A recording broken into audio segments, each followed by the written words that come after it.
himself. He brought it on himself because he did nothing about Amnon raping Tamar, his half-sister. He's done nothing about these situations. He lets it go for years at a time. And so now he's going to reap from that.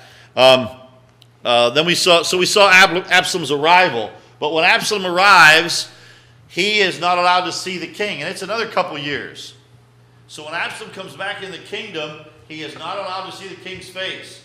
And so Absalom tries to get Joab to get him an audience with the king. But Joab won't return his calls. He won't return his text or his email.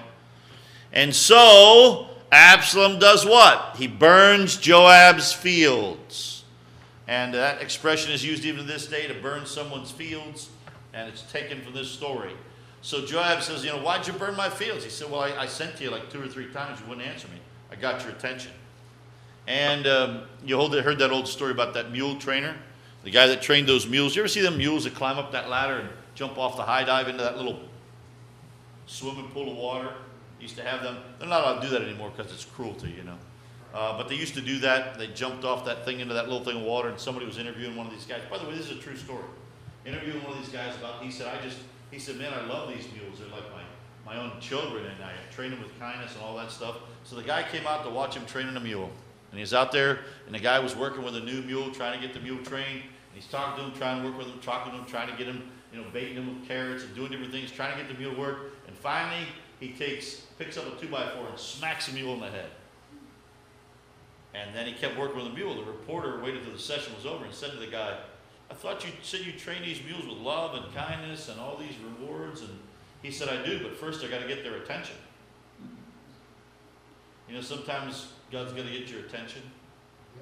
Absalom couldn't get Joab's attention, so he burned his fields. So finally, he gets an audience to appear before David. When he comes before David, though, sadly to say, is that the slide? Yeah, let me back it up one.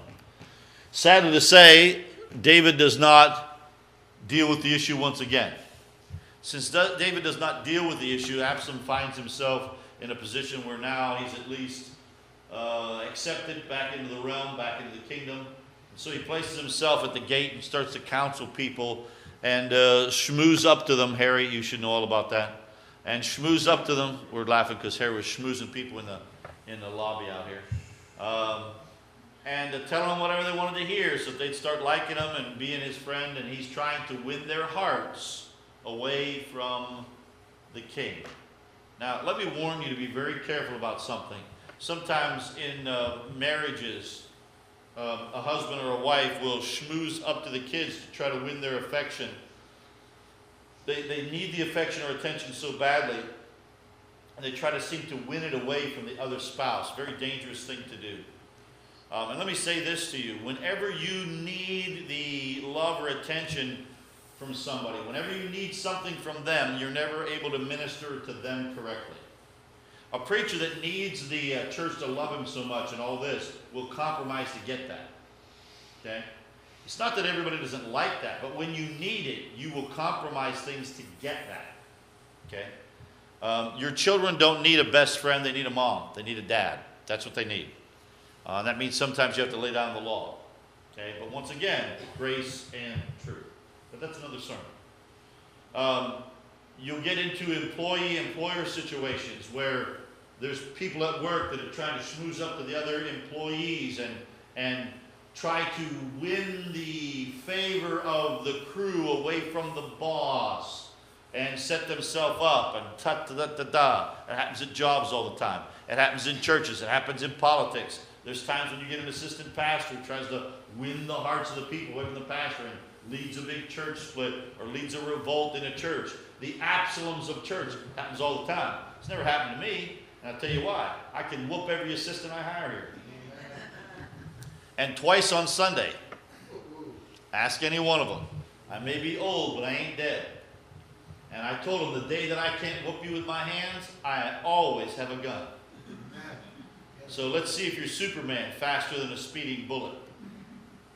But by the way, I always have a worse attitude than all of my assistants, so they're always a little bit afraid of me, and that's always a smart, by the way, that's a smart thing to do. If you're hunting gators, it's always smart to be a little bit afraid of the gator, okay? I used to catch snakes And I had a lot of different snakes at one time. I had a 7-foot black snake, a king black snake, that I caught myself and tamed it. But I don't know, I like snakes. And I had 3 or 4 friends. We were all into these snakes. I was the only guy that never got bit. All of them got bit, multiple times. And by the way, we never dealt with poisonous snakes. Only non-venomous. But anyway, my one friend said to me, "How is it you never get bit?" And I said, "Because I'm always a little bit afraid." As long as you stay a little bit afraid. When you get real comfortable,